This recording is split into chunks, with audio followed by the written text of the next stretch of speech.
bueno, amén. ¿Cuántos saben que para siempre es su misericordia? Yo quiero que antes de comenzar nos vayamos al Salmo 103. Rápidamente, antes de comenzar con el mensaje, vayamos al Salmo 103.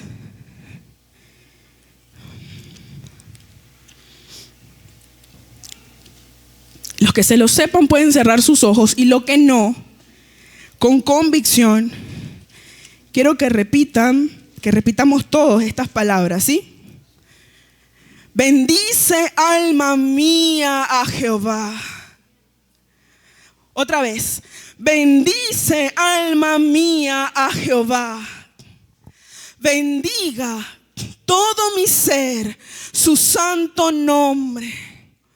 Bendice, alma mía, a Jehová, y no olvides ninguno de sus beneficios.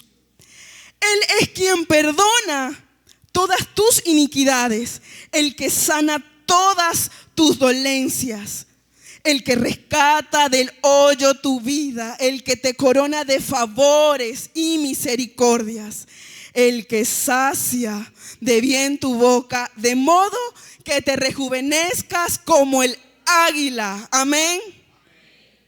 ¿Cuántos están agradecidos por cada uno de los beneficios que Dios ha tenido con nosotros? Por la gracia de nuestro Padre, por el privilegio tan grande que es que estemos nosotros ocupando una silla en este lugar el día de hoy. Dios es bueno. Quizás nosotros no somos los más sabios, por supuesto. Quizás no somos los más santos, pero aún así Dios ha decidido separarnos y escogernos para estar aquí en su presencia, para estar eternamente con Él y compartir eternamente con Él en el cielo. ¡Qué privilegio tan grande! Gloria a Dios. Que no se nos olvide nunca, nunca, nunca, nunca lo maravilloso y lo bueno que es nuestro Señor. Amén. El mensaje de esta noche se llama Olvidando ciertamente lo que queda atrás. Como decía Pablo en Filipenses capítulo 3 verso 13. Vámonos allá todos a Filipenses capítulo 3 verso 13.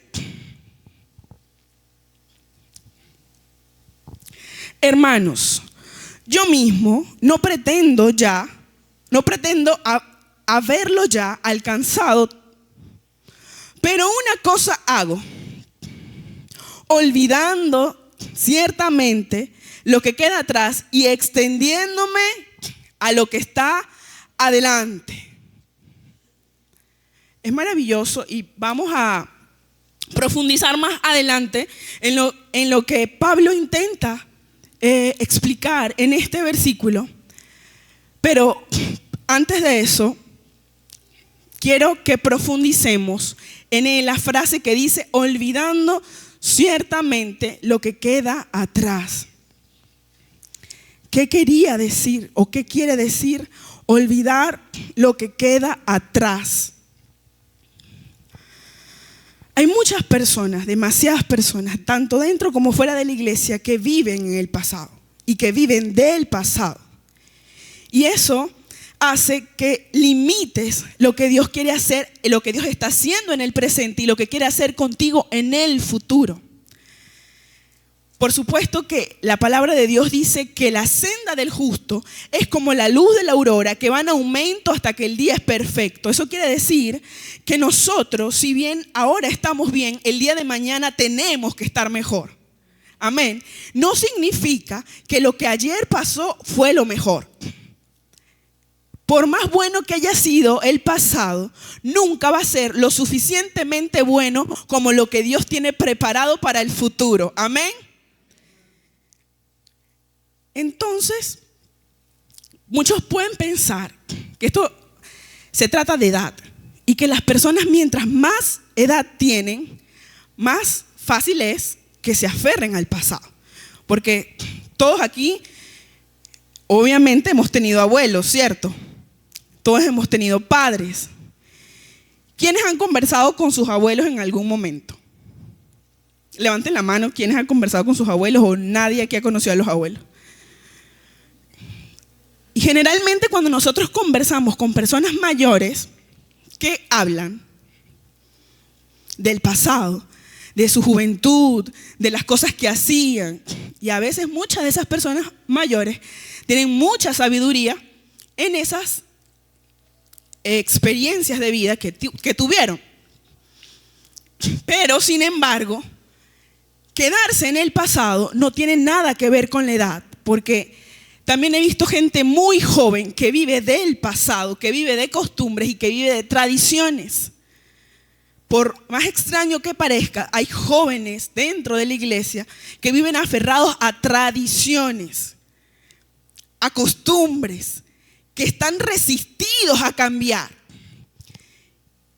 Y eso evita muchas veces que recibamos mejores cosas que Dios tiene preparados para nosotros. Pero entonces yo me puse a pensar en esto y estaba meditando y se me vino el ejemplo de mi abuela. Mi abuela es una señora mayor y ella toda su vida ha tenido una rutina muy establecida.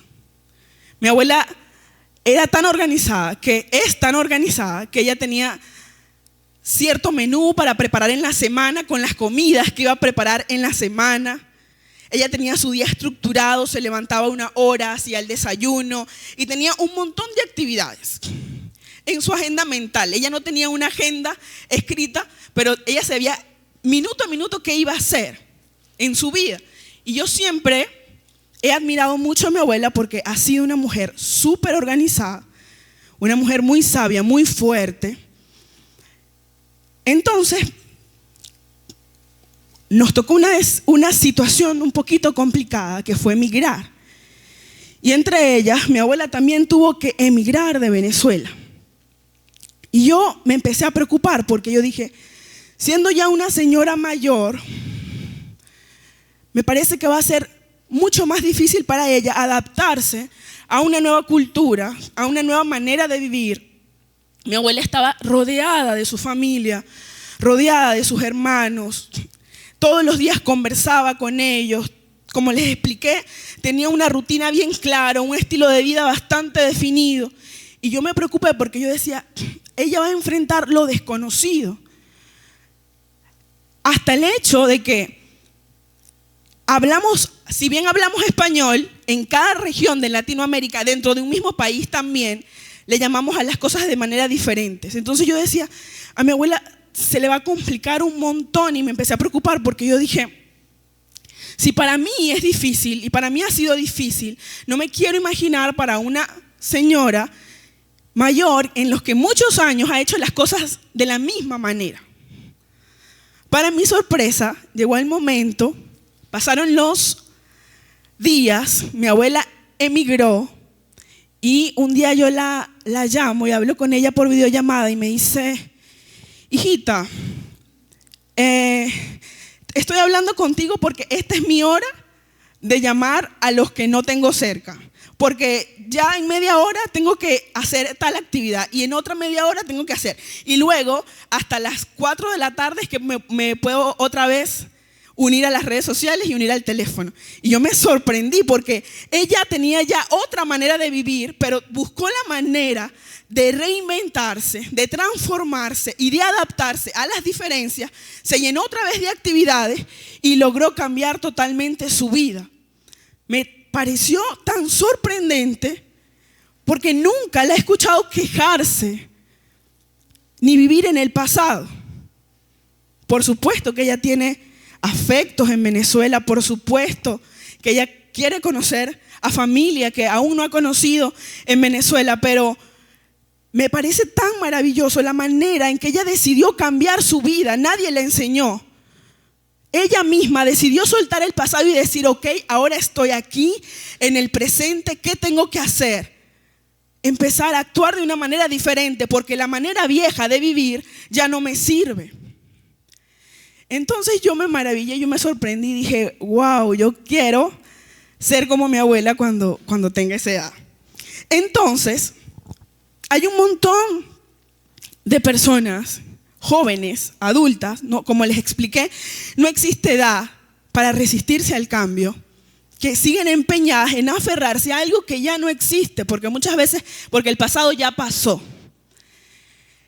Les dije y les acabo de decir una palabra que está muy de moda, se llama reinvención. Los que me prestaron atención, yo dije, ella se reinventó. Hay una palabra esa palabra está siendo muy estudiada. ¿Qué significa reinvención? Significa transformación, innovación, cambio. Y a mí me llama mucho la atención, ¿no? Porque no es un término cristiano. Es un término que se está estudiando nuevo, en el que se dice que las personas que tienen la capacidad de reinventarse son muy exitosas. Hay personas que ven la reinvención como un cambio de carrera, no importa lo que hayan estudiado, deciden transformar su vida y empezar a dedicarse a hacer otras cosas. Quizás aquellas personas que han emigrado pueden entender, porque muchas veces al empezar de nuevo en otro lugar, te tienes que reinventar, hacer cosas que no pensaste hacer, tener una nueva rutina. Pero eso se aplica en todas las áreas de la vida. Y me parece que los cristianos tenemos que estar bien familiarizados con esta palabra. Porque el día que nosotros aceptamos a Jesús como nuestro Salvador, nos reinventamos, nos transformamos. Tuvo que cambiar nuestra vieja manera de vivir y adoptar una nueva manera de vivir. Y eso no queda allí, sino que a medida que seguimos en el Evangelio, seguimos en una transformación constante. Porque la Biblia dice que el que empezó la buena obra en mí, la perfeccionará hasta el día que venga. O sea que nosotros somos un producto en constante evolución. Pero hay personas que piensan que cambiar es malo. De hecho, hay personas que a veces le desean a alguien, nunca cambies. Y es una frase como bastante cliché. A veces le dicen a alguien cuando saben que se van a despedir o cuando les dan algún mensaje, nunca cambies. Qué consejo tan malo, nunca cambies. Nosotros tenemos que cambiar y procurar que si hoy, 27 de octubre, estamos viviendo de determinada manera, el próximo año, el día 27 de octubre, tenemos que ser otras personas, totalmente renovadas, cambiadas, mejorando. Porque eso es lo que dice la Biblia de nosotros. Entonces yo hoy les quiero traer el ejemplo de unas personas en la Biblia que se resistieron a cambiar, que se resistieron a mirar las promesas, a mirar lo que Dios tenía preparado para ellos. Por eso quiero que entendamos lo importante que es que nos extendamos a la palabra de Dios, a las promesas de Dios. Dios nunca llama a nadie para dejarlo igual. Dios nunca llega a la vida de nadie para que esa persona quede igual. Dios llega para transformar las vidas de las personas. Amén. Para transformar nuestra vida. Es por eso que nosotros como iglesia nunca podemos estar lo suficientemente acostumbrados a los servicios, a venir a la iglesia, a hacer una rutina. Porque el Espíritu Santo es creativo, Él cambia las cosas, Él renueva. Dice la Biblia que nosotros somos ríos de agua viva, no pozos de agua estancada. ¿Cómo es el agua viva? Está en constante movimiento. Eso es lo que somos nosotros. Pero hay personas que se empeñan en abrazar lo que ya vivieron y se están perdiendo lo que Dios tiene para ellos. El mundo en el que vivimos está volando. Yo no sé quiénes de aquí, yo creo que aquí, bastantes, o algunos de los que están aquí, se acuerdan en la época en donde no habían celulares.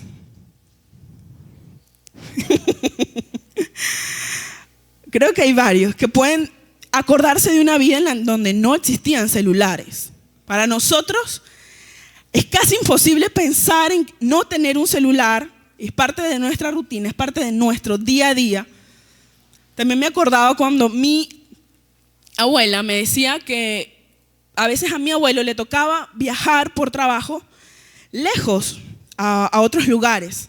Y yo le preguntaba, abuela, ¿cómo te comunicabas con él?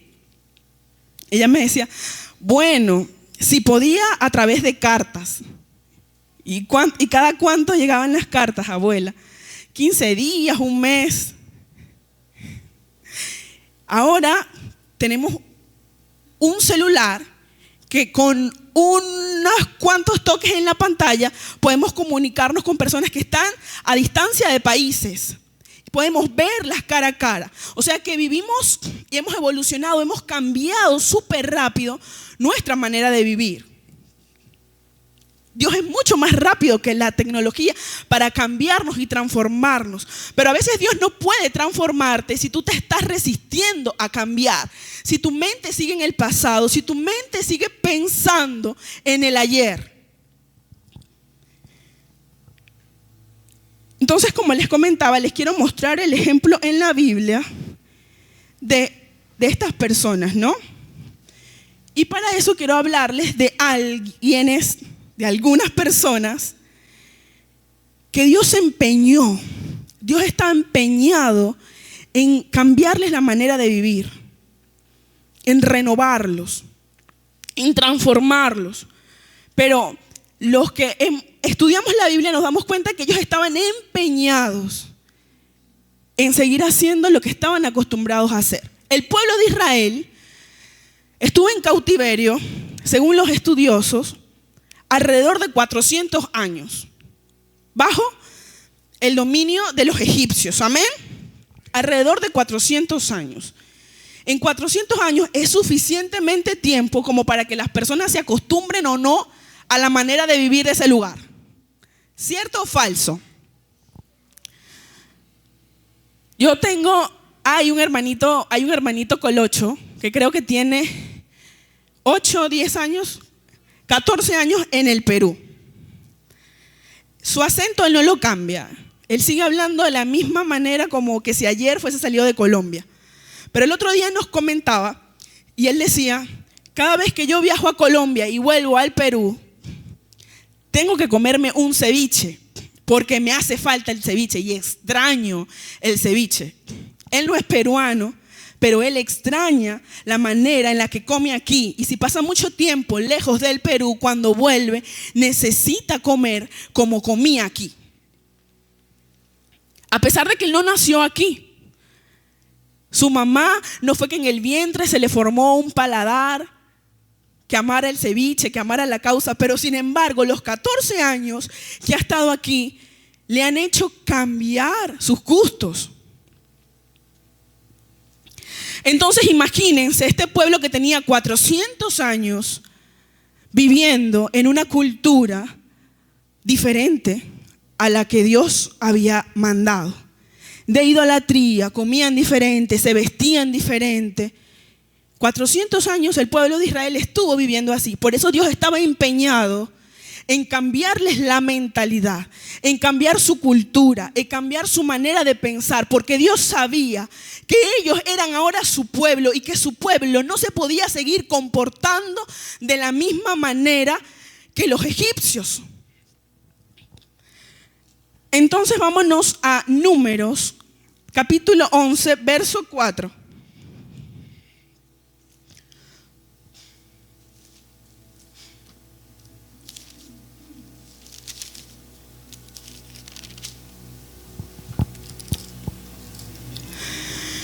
Es importante, como les mencioné, 400 años estuvo Israel en cautiverio. En esos 400 años, muchos israelitas se ligaron con egipcios, hubo una mezcla cultural, obviamente ellos adoptaron muchas de las costumbres y las tradiciones que esa gente tenía. Llegó un momento en donde ellos estaban en el desierto, Dios los había librado, los había rescatado y resulta que la gente se empezó a aburrir y empezó a pensar en cómo vivían en Egipto.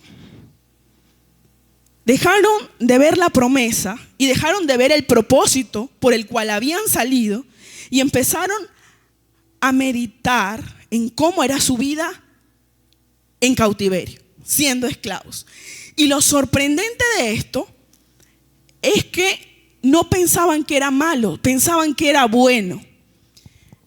Entonces, ellos dicen, y la gente extranjera que se mezcló con ellos tuvo un vivo deseo.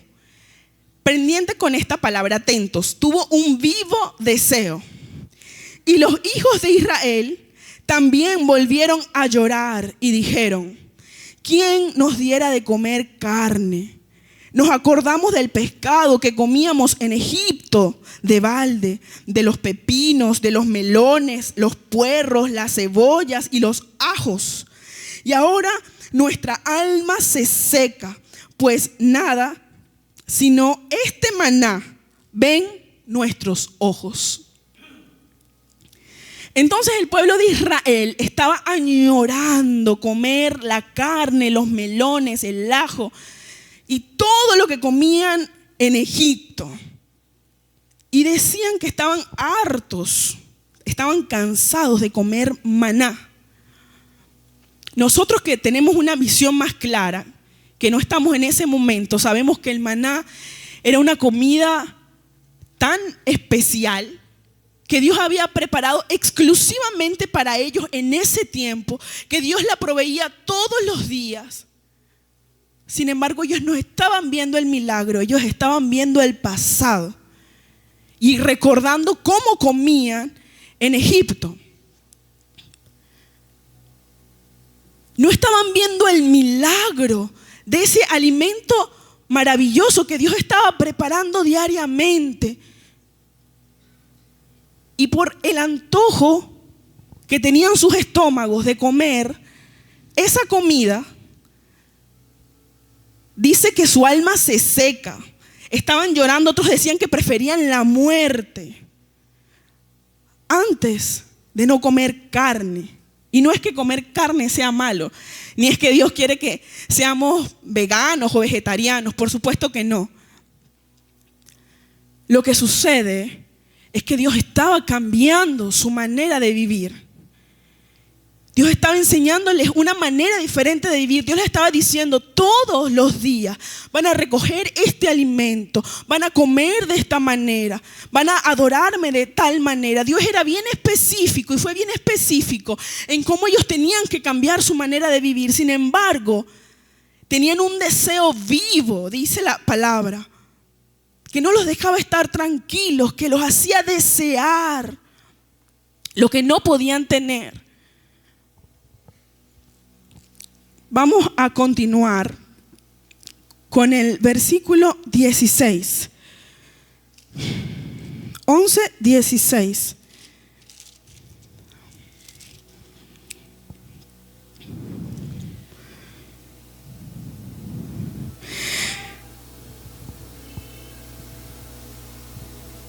Vamos a leer del 16 al 20. Llegó el punto en que no solamente ellos le decían a Dios y estaban llorando por ahí, sino que también le dijeron a Moisés que estaban cansados, que no querían, que querían comer carne. Nos parece algo tan tonto, ¿verdad? Estaban tan abatidos porque les hacía falta el ajo y el puerro. Y no querían seguir viviendo la vida si no podían tener eso. Sin embargo, ellos no estaban desnutridos. Dios les estaba proveyendo alimento, pero ellos no querían el alimento que Dios les estaba proveyendo. Ellos querían el alimento del pasado. Hasta Moisés, el hombre que hablaba cara a cara con Dios, se cansó. Y ahí tienen un diálogo, Dios y él le dice, este pueblo que tú me diste, estoy cansado. ¿Qué puedo hacer yo? Moisés, por supuesto que era el hombre de Dios y por supuesto que entendía que era una tontería lo que el pueblo estaba pidiendo y cómo estaban menospreciando los milagros de Dios. Recordemos que la presencia de Dios estaba con el pueblo, que de día había una nube, que de noche había una columna de fuego, que a cada rato veían maravillas de Dios. Sin embargo, ellos estaban enfocados en la carne que no se podían comer. Entonces, Dios le dice a Moisés, ok, Moisés, entiendo que estás cansado, entiendo que este pueblo te tiene agotado. Entonces ahora búscate a 70 hombres más, yo los voy a llenar de mi espíritu para que te ayuden. Dios entendía que Moisés era un hombre. Le mandó a estos 60 hombres que lo ayudaran, pero a Dios obviamente no le gustó la aptitud y sabía y conocía que dentro de esos corazones había algo mucho más peligroso que vamos a ver más adelante. En el verso 19 me sorprende cómo Dios le responde a Moisés y le dice: no comeréis un día, ni 2, ni 5 días, ni 10 días, ni 20 días, sino hasta un mes entero, hasta que os salga por las narices. Wow. Hasta que os salga por las narices y la aborrezcáis, por cuanto menospreciasteis a Jehová que está en medio de vosotros, y llorasteis delante de él diciendo: ¿para qué salimos acá de Egipto? Había cierto grupo de personas en Israel que había perdido totalmente la visión de por qué salieron de Egipto. Estaban totalmente disociados de la realidad. ¿Qué persona va a preferir ser esclavo que ser libre? La Biblia es clara y dice que el pueblo, que los egipcios ponían carga pesada sobre los hijos de Israel, los envidiaban, que les daban el peor trabajo, que los azotaban, que eran crueles con ellos. Sin embargo, estas personas querían volver allá después de todo lo que Dios había hecho por ellos. Y quizás muchos puedan pensar que es un problema nada más de Israel. Pero yo he visto muchos cristianos queriendo seguir viviendo la vida del mundo, comparándose con la gente del mundo, preguntándose: ¿y por qué a ellos les va bien y por qué a mí no me va bien? Queriendo tener lo que tiene el mundo, queriendo tener lo que tenían en el pasado. Yo he escuchado personas decir: pero es que cuando yo no tenía a Dios me iba bien. En el pasado yo tenía dinero. Qué mentira tan grande. Qué engaño tan grande. Dentro de ese engaño se esconde un demonio, un espíritu maligno llamado codicia. Esa es la codicia. La codicia te tapa los ojos y solamente te permite pensar en una necesidad natural, aún que vaya en contra de lo que Dios tiene para ti. Y hay muchos cristianos que ponen hasta su vida en riesgo, sus relaciones, por el dinero. Hay muchos cristianos que quieren llamarse pueblo de Dios, pero son incapaces de serle fieles a Dios. Creen que pueden hacer lo malo y no renovar su manera de vivir. Quieren seguir estafando, quieren seguir dañando, quieren seguir mintiendo. No quieren dejar la vieja manera de vivir. La bendición de Dios es perfecta, es buena, no añade tristeza con ella. Cuando nosotros decidimos renovarnos, extendernos a lo que está delante, a lo que Dios tiene preparado para nosotros, tenemos una bendición que no añade tristeza, completa. Somos prosperados en todas las cosas, porque Dios es integral. Amén.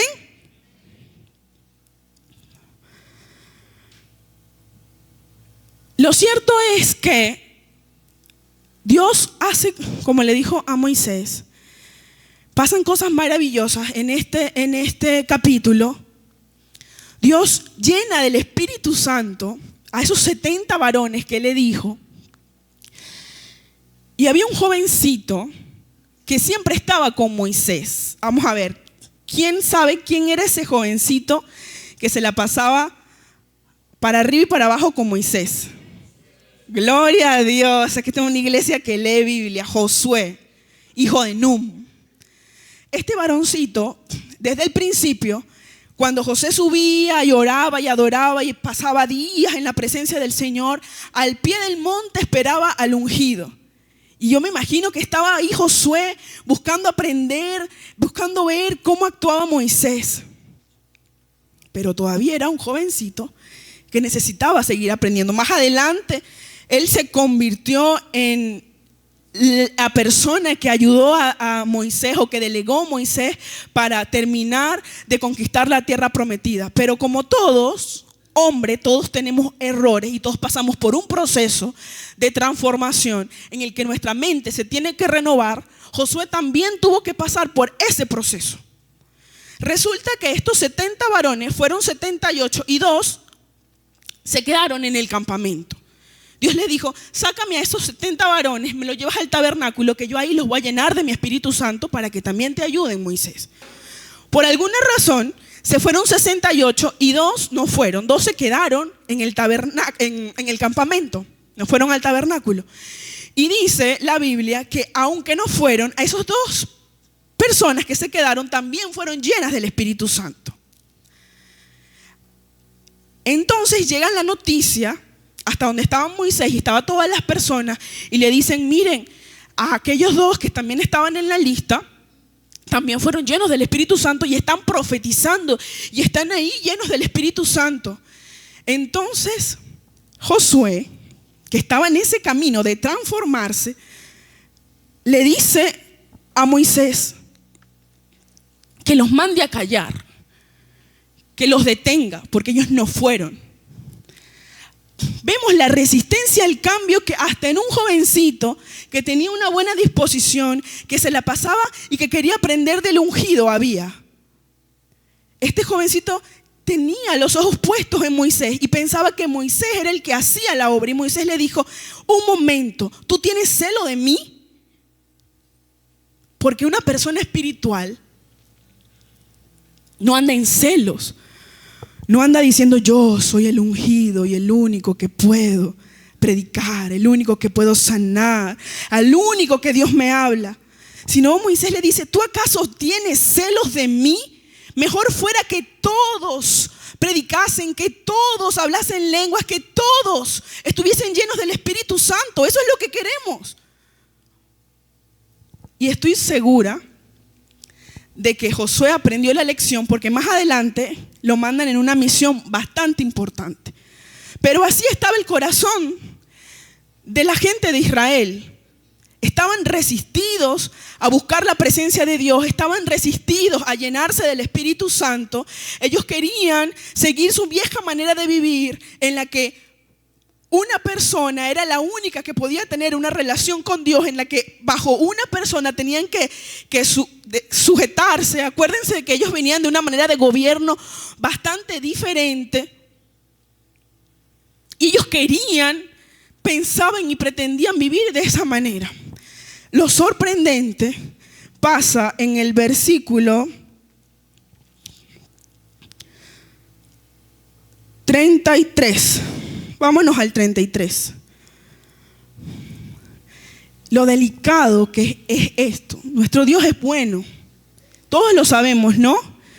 Que tenemos un Dios misericordioso, bueno. No existen palabras.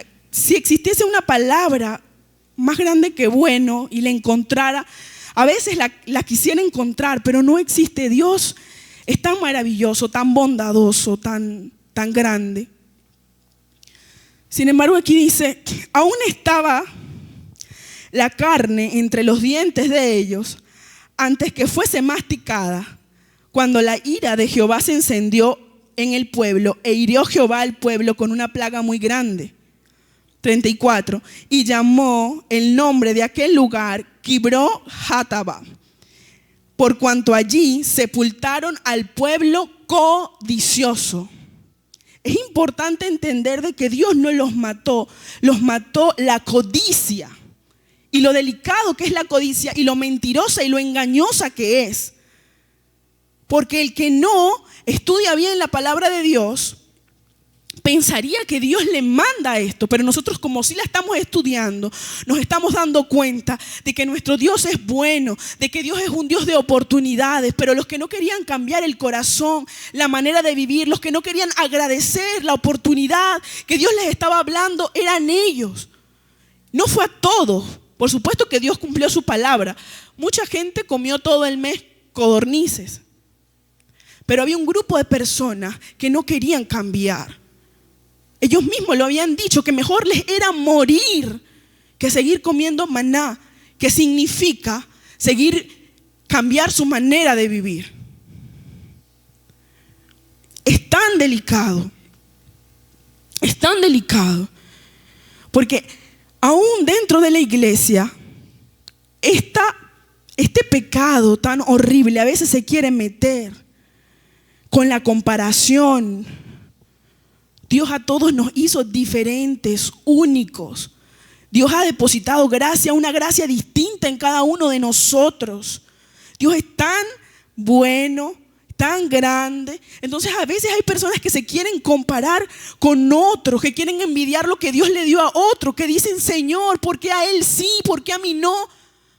No preguntes esa tontería. Pregúntale: ¿qué quieres hacer conmigo, Señor? ¿A dónde me quieres llevar, mi Dios? Y no andes haciéndole cosas malas a tus hermanos y a los que no son hermanos. Nosotros no estamos llamados a eso. A otra persona que le pasó lo mismo fue a la esposa de Lot. ¿Se acuerdan? Cualquiera ignorante que no conozca la palabra de Dios puede pensar: oh, ¿por qué si solamente volteó hacia atrás se convirtió en una estatua de sal? Todos sabemos que el problema no fue voltear hacia atrás. El problema es que en su corazón estaban las costumbres, estaba la manera de vivir de Sodoma y de Gomorra. Ella no quería cambiar, ella no quería dejar atrás el pasado, ella no quería dejar atrás el pecado. Para mí me parece algo sin sentido, pero muchas veces somos engañados en esta mentira. Dios nos compra, nos da promesas, nos rescata, nos redime y seguimos empeñados en vivir en el pasado, en compararnos con el pasado. El pasado pasó, quedó atrás, ya no existe. Extendámonos a lo que está por delante, a la gloria que Dios tiene preparada para este tiempo, para este momento. ¿Quién quiere ver la gloria de Dios en su vida? Vamos a quererla, vamos a anhelarla. Vamos a preguntarle al Señor qué tiene preparado para nosotros, a dónde nos quiere llevar. Dios estaba llamando a Israel a grandes cosas. Él ya se los había demostrado. El mismo Dios que les proveyó el maná fue el mismo Dios que partió el mar en dos. Fue el mismo Dios que hizo grandes maravillas en todo su camino y su peregrinación por el desierto. Pero a veces no vemos las grandezas de Dios. Por eso también es importante vivir con un corazón agradecido. Valorar lo que tenemos hoy. También he visto muchas personas amargadas, cargadas, turbadas por lo que no tienen y dejan de mirar lo que ya Dios les entregó, lo que Dios ya hizo, lo que Dios sigue haciendo. Porque la codicia no te deja tranquilo, crea necesidades falsas dentro de ti para evitar que le des la gloria a Dios, para evitar que agradezcas la bondad de Dios, que es buena, que siempre está con nosotros, sus misericordias que se renuevan todos los días con nosotros. Nosotros tenemos tantas razones para ser felices, nosotros tenemos tantas razones para vivir libres, para vivir completos. Tenemos una Biblia llena de promesas, tenemos un futuro asegurado. Un futuro en el que dice que tenemos la victoria. ¿Por qué vivir sufriendo? ¿Por qué vivir llorando? ¿Por qué vivir quejándonos? ¿Por qué vivir con miedo si ya te dijeron que tienes la victoria? Eso es lo que te espera. Ese es tu futuro. Eso es lo que te pertenece. No pretendas tomar algo que no es tuyo. La enfermedad ya no te pertenece. La depresión no te pertenece. El miedo no te pertenece. El dolor no te pertenece. Eso ya no es tuyo, eso quedó en el pasado. Amén.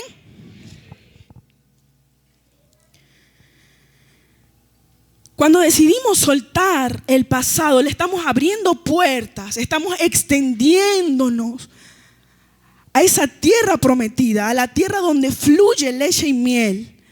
Eso era lo que Dios le dijo a Israel. Israel, mira dónde te saco y mira dónde te voy a llevar. Por supuesto que Dios no sacó a Israel para sacarlos a un desierto seco en donde había escasez de alimentos. Por supuesto que ese no era el plan de Dios. Dios fue claro y dijo la verdad. Yo los llevaré a una tierra mejor que Egipto. Yo los llevaré a una tierra bendecida, en donde hay prosperidad, en donde hay abundancia de todo. El problema es que Israel no vio el futuro, o una parte de Israel no vio el futuro, sino que se quedaron viendo el desierto. Así que si tú estás pasando por un problema, si tú estás pasando por un momento difícil, no veas el desierto, ve la promesa, cree en la promesa, declara tu promesa, confía en tu promesa, porque el desierto tiene que pasar. El desierto no es eterno, amén. Gloria a Dios. En Isaías 43:19. Vámonos rápidamente a Isaías 43:19.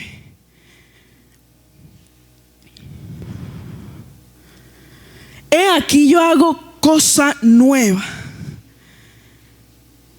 No importa lo que estés pasando, Dios quiere hacer algo nuevo en tu vida.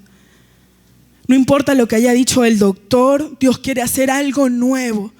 No importa si han dicho que esos órganos ya no sirven, Dios lo puede hacer nuevos. Amén. He aquí, yo hago cosa nueva. Pronto saldrá la luz. ¿No la conocerás? ¿Quién quiere conocer eso nuevo que Dios tiene preparado para nosotros? Yo lo quiero conocer. Amén. Otra vez abriré camino en el desierto y ríos en la soledad. Dios está diciendo, yo soy el que abre camino en el desierto. Donde parece que no hay agua, yo hago brotar ríos, manantiales. Ese es nuestro Dios. Un Dios que hace lo imposible sea posible. Nuestro Dios es tan bueno y tan maravilloso, hermanos. Vivamos agarrados de esas promesas. Vivamos confiando en nuestro Señor. No permitas que nada te quite la sonrisa, las ganas de vivir, las ganas de agradecerle al Padre por lo bueno que Él ha sido. Ya Él ha sido extremadamente bueno con todos los que estamos aquí. ¿Cuántos motivos no tenemos para darle gracias? Como dice el Salmo 103, bendice alma mía a Jehová. Bendiga todo mi ser tu santo nombre. Bendice alma mía a Jehová y no olvides ninguno de tus beneficios. Ninguno. No olvidemos los beneficios de Dios. No olvidemos de dónde nos sacó Dios. Si tú estás aquí, te aseguro que Dios te ha sacado de algún hoyo, de alguna tiniebla. Ya te sacó. Y no te sacó para que meterte en otro hoyo, ni para que vivas en otro hoyo. Él te sacó para que vivas en abundancia, en libertad y en victoria. Amén. Gloria a Dios. Dios es maravilloso. Por eso les dije que mi Dios es bueno. Mi Dios es grande. Es tan bueno. Tan bueno que no nos paga conforme a nuestros pecados ni a nuestras rebeliones, sino conforme a su misericordia. Y ese es el Dios que tenemos que predicarle a otras personas. Eso es lo que tenemos que hacer como iglesia. Si bien Él ya suplió nuestras necesidades. Amén. Nosotros no tenemos necesidades. Ahora tenemos que ir y anunciar este evangelio hasta el fin del mundo, como lo dice la palabra. Ahora tenemos que ir y hacer su voluntad. Ser esa voz que clama en medio del desierto, en medio del pecado. Ser nosotros la manifestación que la tierra guarda. Iglesia, levántate en esa victoria, en esa vida que Dios tiene preparada para ti. Les aseguro que las personas que se ocupan en Dios y dejan de ocuparse en sus cosas son más felices. Dios es tan maravilloso. De verdad no me canso de adorarlo. Así que no importa si eres muy joven, no importa si eres muy adulto, no importa en qué condición estés. Desde ahora, olvida el pasado. Pablo, como empezamos este servicio, citando a Filipenses capítulo 3, versículo 13, ¿qué decía? Olvidando ciertamente lo que queda atrás, a dónde se extiende, a lo que está delante. Y Pablo sí tenía que olvidar bastantes cosas. Pablo había alcanzado el éxito antes de ser cristiano. Él tenía puestos de privilegio. Renunció a todo eso por amor a Cristo, porque entendió que la vida sin Cristo no tiene nada. Y por supuesto que yo nunca escuché ni nunca leo en mi Biblia que Pablo decía: oh, yo extraño cuando tenía el poder para matar a la gente, cuando tenía el poder, cuando yo era el primero de los generales. No, Pablo decía que él no quería, que le daba vergüenza eso que hizo en el pasado, pero que aún conocía qué grande y qué bueno era Dios, que lo perdonó y lo hizo su siervo. Después que lo salvó, Pablo también fue un hombre grandemente usado por Dios. Y sin embargo seguía diciendo lo mismo: yo me olvido, yo no lo he alcanzado todo. Porque Pablo sabía que había mucho más, que para los cristianos siempre hay mucho más, que mientras nosotros no estemos en el cielo, siempre hay algo más que buscar, siempre hay algo más que creer, siempre hay un nuevo nivel de fe, un nuevo nivel de gloria, un nuevo nivel de revelación que buscar. Y él decía: entonces lo olvido lo que pasó. Olvido cómo Dios me usó, olvido lo bueno, olvido lo malo, no sé. Yo quiero ahora, me extiendo a lo que Dios quiere hacer conmigo hoy, me extiendo a lo que Dios me está llamando a hacer hoy, porque yo quiero seguir viendo la gloria de Dios hoy. ¿Quién quiere ver la gloria de Dios hoy, esta semana y toda su vida? Gloria a Dios. Entonces vamos a ponernos sobre nuestros pies. Vamos a darle las gracias a Dios por su bondad, por lo bueno que Él es. Vamos a sacar de nuestra mente todos esos pensamientos que no nos dejan avanzar y vamos a extendernos a lo que Él quiere hacer con nosotros. Pídele y dile al Espíritu Santo: Señor, Espíritu Santo, yo renuncio al pasado, yo renuncio al ayer. Hoy, Señor, yo tomo mi posición como hijo de Dios y yo declaro en el nombre de Jesús que mi senda es como la luz de la aurora, que va en aumento hasta que el día es perfecto. Yo declaro, Señor, que mis ojos verán la bondad de Dios aquí en la tierra de los vivientes. Yo creo en tu palabra, Señor. Revélame lo que tienes preparado para mí. Dile que abra tus ojos, que te muestre esos lugares de verdes y delicados pastos en donde Él te quiere hacer descansar. Gracias, Padre. Gracias, Jesús. Gracias, precioso Espíritu Santo, por tu palabra, por tu amor, por tu favor. Gracias, Señor, por habernos llamado, por habernos escogido, por lo que estás haciendo hoy con nosotros y por lo que vas a hacer mañana. Gracias, muchísimas gracias, Señor. A ti sea toda la gloria y la honra en el nombre de Jesús. Amén y amén. Gloria a Dios.